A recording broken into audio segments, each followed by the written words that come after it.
Hi friends, welcome to my channel. ఈరోజు కొబ్బరి పాకం బూరెలు ఎలా చేద్దాం చూద్దామండి. ముందుగా 100 గ్లాసుతో గ్లాస్ మినపప్పు నానబెట్టుకోవాలి. అదే గ్లాస్తో గ్లాసున్నర బియ్యం వేసుకోవాలన్నమాట.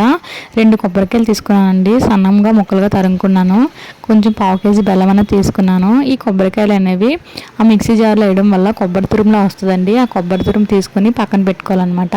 ఇది అయిపోయిన తర్వాత ఒక ప్యాన్ పెట్టుకొని అందులో మనకి సరిపడా బెల్లం, అంటే మనం స్వీట్ ఎంత తింటామో ఆ స్వీట్ తగ్గట్టుగా బెల్లం అనేది యాడ్ చేసుకోవాలి.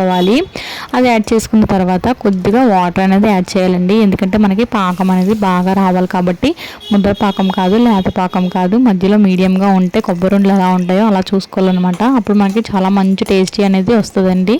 ఇప్పుడు మనం దగ్గరే ఉండి పాకం ఎలా వస్తుందో చూసుకోవాలండి. చూసారా, గరిటె వేసుకొని అలా పాకం చూసుకోవాలన్నమాట. చూసిన తర్వాత పాకం థిక్నెస్గా బాగా వస్తుంది కదా, అప్పుడు కొబ్బరి తురుముని అందులోనే యాడ్ చేసుకొని అలా కలుపుతూ ఉండాలి.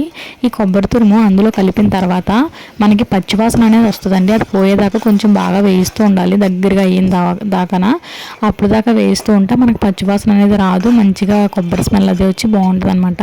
ఇప్పుడు మనం ఏంటంటే అదే మిక్సీ జార్లో కొద్దిగా పంచదార, కొన్ని యాలకులు వేసుకొని కొంచెం మనం పొడిలా చేసుకోవాలండి. ఎందుకంటే మంచి స్మెల్ అనేది వస్తుంది అనమాట, తింటుంటే టేస్ట్ అద్దరిపోతుంది.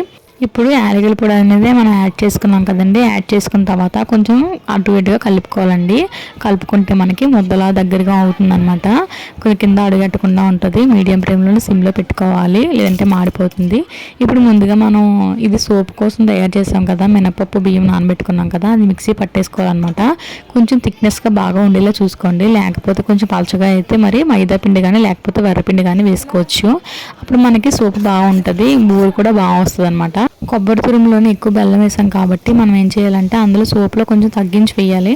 తగ్గించి వేస్తే మనకి టేస్ట్ పర్ఫెక్ట్గా సరిపోద్ది అనమాట, స్వీట్ అదినా. ఇప్పుడు కొబ్బరి ఉండల కింద చుట్టేసుకున్నాం కదా, అవి సోప్లో యాడ్ చేసుకోవాలి. సోప్లో యాడ్ చేసుకున్న తర్వాత మనకి పూర్ణం బూరెలు ఎలా వస్తాయో అలాగే మనం స్పూన్తో కూడా వేసుకుంటే స్పూన్తో బాగా వస్తుంది అనమాట. ఇప్పుడు మళ్ళీ ప్యాన్ పెట్టుకొని అందులో ఆయిల్ వేడెక్కిన తర్వాత ఇప్పుడు ఈ బూరెలా చేసుకున్నాం కదా, దాన్ని ఆయిల్లో వేసుకొని డీప్ ఫ్రై చేసుకొని కొంచెం గోల్డెన్గా వచ్చేటంత వరకు వేయించుకోవాలన్నమాట. అంతే, బౌల్లో తీసుకొని సర్వ్ చేసుకుని కొబ్బరి పాకం బూరెలు రెడీ. చూసారా, చాలా సింపుల్ అండి ప్రాసెస్ అనేది. మనం బేగా చేసుకునే దాన్ని బట్టి ఉంటుంది అనమాట. చూసారా బూరెలు ఎంత బాగా వచ్చాయో. స్వీట్ ఎవరికైనా ఇష్టమైతే ఇలాగ ట్రై చేయండి. చూసారు కదా, మన వీడియో నచ్చితే లైక్ చేయండి, షేర్ చేయండి, మన ఛానల్ సబ్స్క్రైబ్ చేయండి. ఇలాంటి మరికొన్ని వీడియోస్తో మళ్ళీ కలుద్దామండి. మీరు తప్పకుండా ట్రై చేసి చూడండి, సూపర్ అంటే సూపర్గా వస్తాయి. Boy friends.